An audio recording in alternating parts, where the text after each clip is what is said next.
চলুন বাঙালি civic sense দেখে নেওয়া যায়। জিরো জিরো জিরো, একেবারে জিরো সিভিক সেন্স। প্রসাব করা নিষেধ।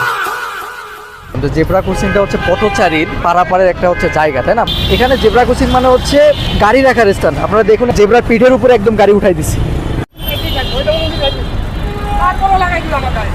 একটা ইন্টারেস্টিং ঘটনা ঘটছে। ইন্টারেস্টিং না, বিষয়টা আসলে অনেক ফানি। মানে এই লোক হচ্ছে এই ড্রাইভার গাড়ির সিগন্যাল না থামে সামনে যে ট্রাফিক পুলিশ আছে না, ওরা একদম সরাসরি পায়ে গিয়ে লাগাই দিছে গাড়ি। আর মেট্রো স্টেশনে গেলে দেখবেন যে আপনি এর মতো দু চারটা পাবলিক থাকবেই, মানে এরা লাইনে দাঁড়াবে না। হ্যাঁ, এরা লাইনে না দাঁড়ায় বিভিন্ন ধরনের অজুহাত বের করে দেখবেন যে লাইনের সামনে যারা দাঁড়ায় আছে ওদের কাছ থেকে টিকিট কেটে নেওয়ার ব্যবস্থা করে। আঙ্কেল আপনি ওনাকে চিনেন না? এরকমটা তো করা উচিত না।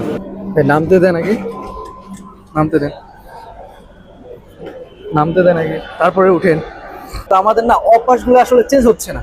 দেখতেছে মানে ভিতরে ভিড়, তারপরে সমানে ঢুকতেছে। এটা বুঝে না যে নামতে দিলে ভিতরে জায়গাটা ফাঁকা হয়। আমার আসলে মনে হয় কি জানেন, এই এসকেলেটরগুলোতে ওঠার সময় মাঝের অংশটা না একটু ফাঁকা রাখা দরকার। কারণ অনেকের তো হচ্ছে আপনার আর্জেন্ট থাকতে পারে, তাই না? তারা যাতে ওই অংশটা ইউজ করতে পারে। আমাদের বাঙালিদের কাছে ডাস্টবিন হলো একটা শো পিস। আমরা মনে করি এখানে ময়লা ফেললে তো ডাস্টবিনের অপমান হবে, ডাস্টবিন নোংরা হয়ে যাবে, তাই বাইরে ফেলি। দেখুন এরা সবাই দাগে দাঁড়াইছে, এমনকি মেট্রো রেলের গার্ডম্যান নিজেও। ঢাকা শহরের টেসলার অবস্থা দেখুন, মানে এদের কাছে সব নিয়ম কানুন ফেল। ফুটপাতে উঠে দাঁড়াই আছে। এই যে আরেকজন নবাবজাদা, এই পাবলিকগুলোরে দেখুন এবার, মাথার উপরে ফুট ওভার ব্রিজ থাকা সত্ত্বেও রাস্তার মাঝখান দিয়ে পার হচ্ছে। যাবো কি যাবো না এই লাগলো। ও ও ও আর পথচারীরা রাস্তার মাঝখান দিয়ে হাঁটবে না কেন? ফুট ওভার ব্রিজগুলোকে দেখুন, মনে হচ্ছে ছোটোখাটো একটা মার্কেট প্লেস। গাইজ এবার পশ জায়গায় চলে আসছি, বসুন্ধরায়।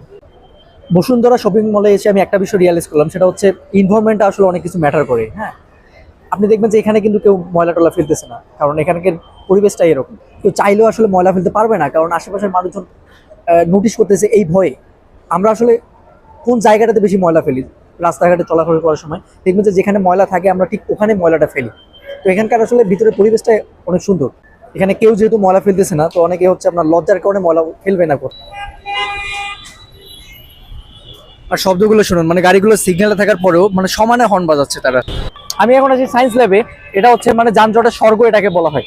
আর হবেই না বা কেন? দেখেন আপনি রাস্তাগুলো মোটামুটি প্রশস্তই আছে, কিন্তু রাস্তাগুলোর অর্ধেকটা করে রাখছে হচ্ছে দোকানপাট, আর অর্ধেকটা হচ্ছে গিয়ে গাড়ি পার্কিং।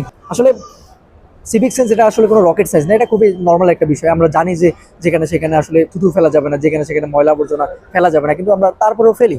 কারণ ডিসিপ্লিন শব্দটা আসলে আমাদের ডিকশনারিতে থাকলেও না, আমাদের ওটা মাথাতে থাকে না সবসময়। একটা জিনিস আসলে মনে রাখা দরকার, আপনার সেন্স যদি সিভিক না হয় না, তাহলে আপনার ওই দামি ডিগ্রিটাও না শুধুমাত্র কাগজের টুকরো একটা।